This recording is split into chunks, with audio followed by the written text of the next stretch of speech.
What in the world is happening? I stared at the video playing on my phone. It was showing our home, specifically our bedroom. I have an app on my phone that streams footage from our security cameras. In the footage, I saw my husband with another woman. Were they hugging? They looked too close to just be friends. Then I heard voices. You sure she has no idea? Yeah, I've been following your plan perfectly. She's clueless, believes everything. I can imagine it. They laughed and playfully fell onto the bed. I was shocked because that woman was my own sister. I'm Nancy Hadley, 50 years old. My husband David, who's turning 55 this year, and I have been married for 20 years. We don't have kids, and it's just been the two of us. Life was comfortable until about 10 years ago when David was diagnosed with early onset dementia. Over time, his mistakes became more serious. He started forgetting important business meetings, even struggling to remember how to do his job. Work became a real challenge. In daily life, he couldn't recall where he put things, had trouble dressing himself, and his sense of direction got so bad that he would bump into things. There was even a scary incident when he left the kettle on the stove, almost causing a fire. So David and I turned to my sister Anne, who manages a care home. Following her suggestion, we had him tested at a hospital, and that's when he received the diagnosis of early onset dementia.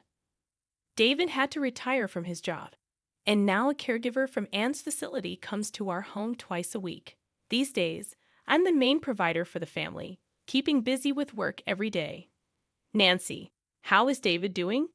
It was the day our regular caregiver, Ms. Johnson, visited our home. You're here today, too. He's your husband, so I'm concerned. After all, we're like family. Since we started relying on Anne's facility, she would often check in before I left for work. She's been caring for David like a brother since we got married. Back when we were younger, she always wanted a big brother, and she was the most heartbroken when David was diagnosed with dementia. Despite being busy with her own work, her frequent check-ins meant a lot to us. Thanks to Anne and Ms. Johnson, I can leave David at home with peace of mind while I work. My income is crucial for our finances, and I'm grateful to both of them. However, they can't come on weekends, so I bear the caregiving responsibility alone during that time. Balancing work on weekdays and caring for David on weekends leaves me with very little time for myself. I wasn't fully aware of it, but I must have been quite exhausted. A nurse, familiar with me from the hospital, where I took David for his regular checkup, noticed my fatigue. Mrs. Hadley, taking care of your husband is undoubtedly tough. But you also need some time to rest on your own. You're right. While I know I can ask Anne and Ms. Johnson for help in a pinch, I don't want to trouble them further.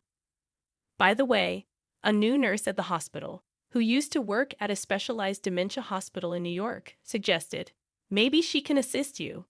Look, there she is. When I looked where the nurse pointed, I couldn't believe my eyes. It was Amy, my college best friend. Amy seemed surprised too, but we hugged and celebrated our reunion. Amy, who was active in the softball club in college, still looked sharp with her neat short haircut. Nancy, you haven't changed at all. Neither have you, Amy. I'm so glad to see you. Amy shared that she waited for her children to grow up, got divorced, and returned to her hometown. Just let me know when you're free for a cup of coffee, she suggested.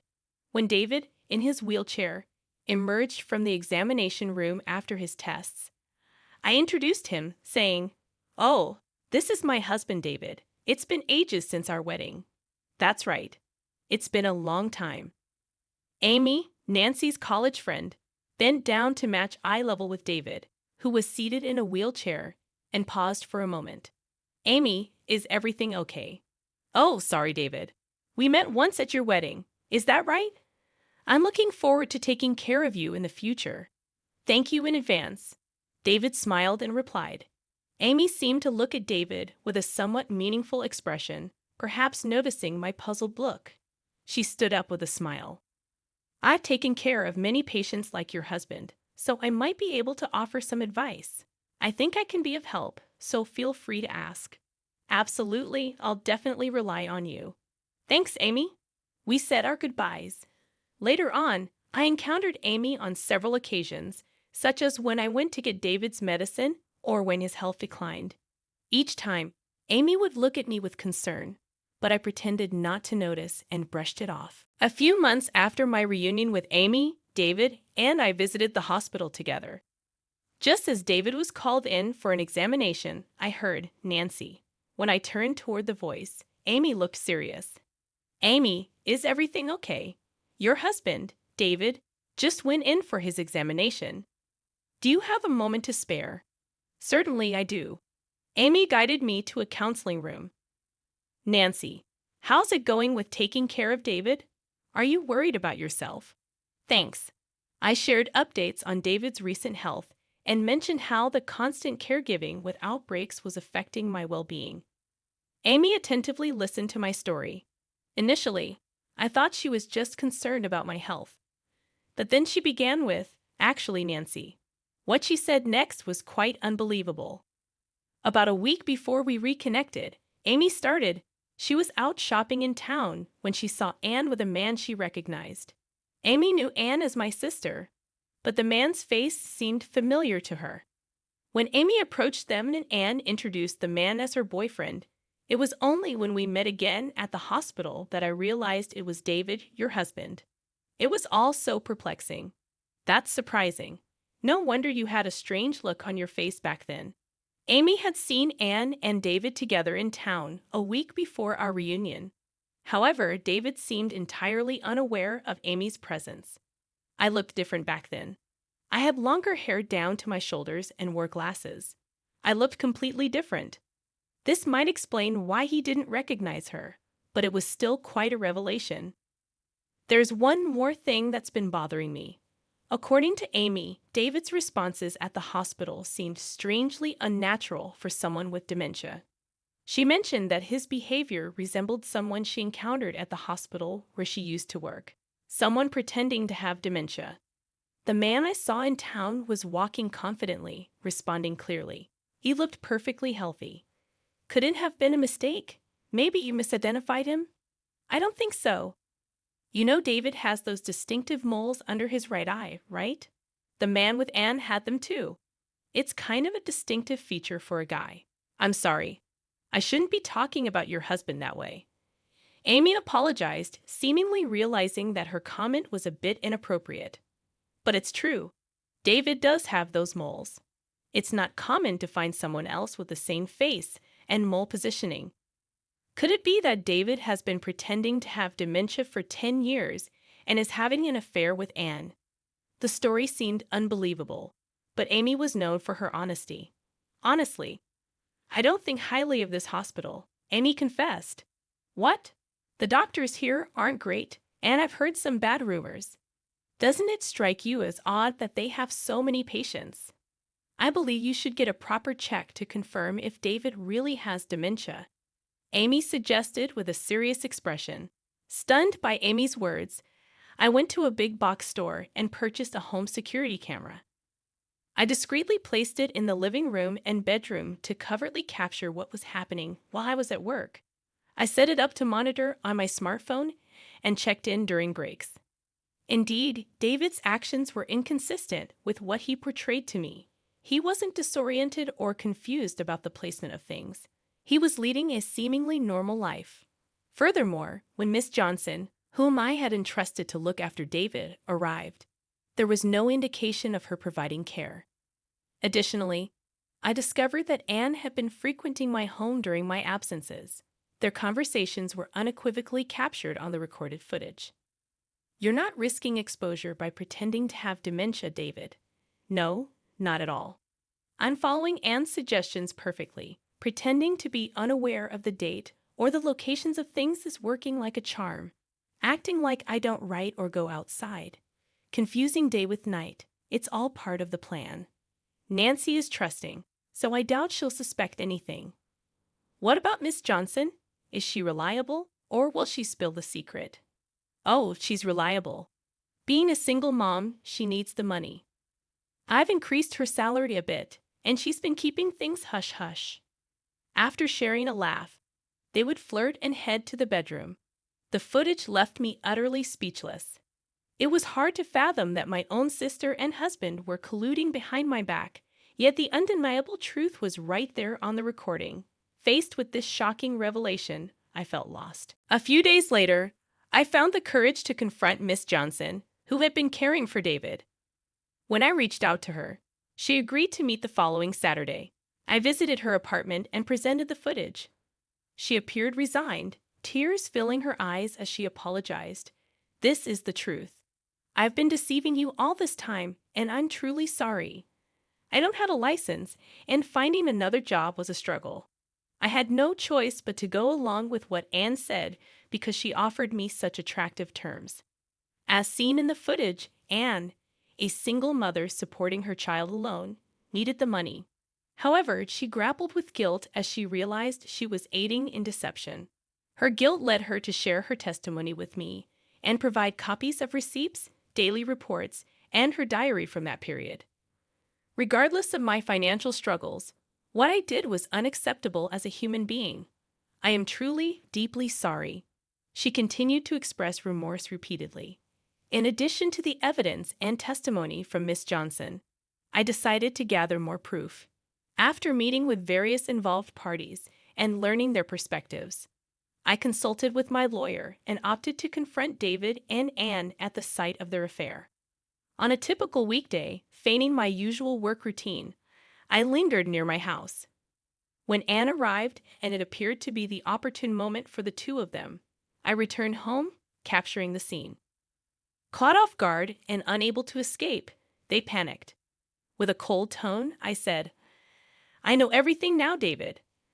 I heard you messed up your cherished job, got sidelined, and grew to dislike your work." These were details his co-worker had shared about David's conversations with colleagues. "There's nothing left for me here. Nancy is earning well. I want to quit and live a relaxed life." Observing my composed demeanor, David hastily began to confess. "It wasn't my idea. Anne seduced me. She suggested we pretend to have dementia, be supported by you while you're at work, and meet as much as we want." Even Miss Johnson had been recruited by Anne to serve as an alibi. David's words seemed to place the blame on Anne rather than me. Upon hearing David's accusations, Anne became hysterical and erupted in anger. What the heck? David was fully on board with the plan, and now he's trying to evade responsibility. "That's cowardly. Shut up. You're the one who kept pushing me into this. I just went along with what you said." As they bickered stark naked, my heart grew colder. I couldn't tolerate the situation any longer. "That's enough, both of you. Get out." I threw their clothes, along with Anne's purse scattered on the floor, out of the living room window and then closed it. Despite their persistent banging on the window and pleas for an explanation, I ignored them, closing the curtains. When their attempts to communicate persisted, I sent a message on WhatsApp stating, "Be quiet. If you don't want the cops called, leave now." Suddenly, they fell silent. For the next few days, they continued to visit the house and send messages on WhatsApp, which became increasingly irritating. So, I sold the house and relocated to a weekly rental apartment. When David was diagnosed with dementia, I proactively changed the title of our jointly owned house to my name. Considering David's retirement and diminished ability to handle financial matters, I thought it prudent to avoid potential complications if a dementia patient had decision-making authority during an emergency. Unexpectedly, I was able to sell the house for more than anticipated and use the proceeds to quietly purchase an apartment. While I hadn't anticipated this specific situation, I must commend past Nancy for her foresight. Subsequently, I initiated a divorce from David and asserted a claim for the division of assets. Whether or not David has the means to comply is inconsequential. It is a declaration that they inflicted this upon me. I will neither forgive nor forget. After the divorce, I heard through the grapevine that David remarried and now resides in Anne's house. However, it appears that their new life together is not thriving. While this is purely speculative, I believe David and Anne might have been swept up in the excitement of their affair. Marriage brings a different set of challenges, forcing them to confront each other's realities, acknowledge differences, and at times turn a blind eye. Coping with these complexities must be challenging for a couple who tied the knot in the aftermath of an affair, especially considering both sets of parents have already passed away. The house that David and I once called home has already been sold. David is left without a place to return to, and with no other family to lean on. They must confront their challenges on their own. Frankly, I couldn't be less concerned. I would say they are facing the consequences they rightfully earned. Thanks to Miss Johnson's revelation, Anne's facility lost its license and was forced to shut down. It appears the facility wasn't generating enough profit to repay the bank loan taken when it opened, leaving Anne with a substantial amount of debt. It seems like an appropriate price for a sister who stole her sibling's husband. The dubious doctor who issued the fraudulent diagnosis also faced repercussions. Following the incident, his staff, including Amy, resigned one by one, rendering it impossible to sustain the business and resulting in the closure of his clinic. Evidently, he had been accepting requests from questionable sources, providing false medical reports as he did for David, and, in return, receiving patient referrals. This unveiled the truth behind why he had a considerable number of patients despite lacking the necessary skill and a reputable status.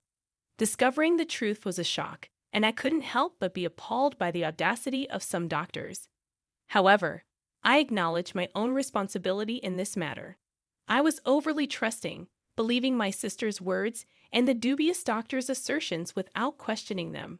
According to Amy, I tend to be too kind and overly trusting. I've always been averse to doubting people, but lately, I've been reflecting on the need to scrutinize information more and think independently. On a brighter note, Amy seems to have secured a new position at a large general hospital in the neighboring town. Her work experience at a New York hospital garnered respect, and she has already earned the trust of her colleagues, enjoying her work. Following Amy's suggestion, Miss Johnson also found employment at the hospital cafeteria. Wow, adorable. Amy's eyes lit up at the sight of a puppy frolicking with a ball. This little guy is a male miniature dachshund I brought home about a month ago. He's become my cherished companion, offering solace to my heart and body after long days at work. Since the arrival of this pup, Amy has started visiting my apartment more frequently. He's just so cute. I can't resist coming to see him, she claims. However, in reality, her visits are driven by concern for me, though she won't admit it. While I've lost my husband, I now get to relish enjoyable moments with my best friend. I find myself thinking that a single life, enjoying the company of a female companion, doesn't sound too bad after all.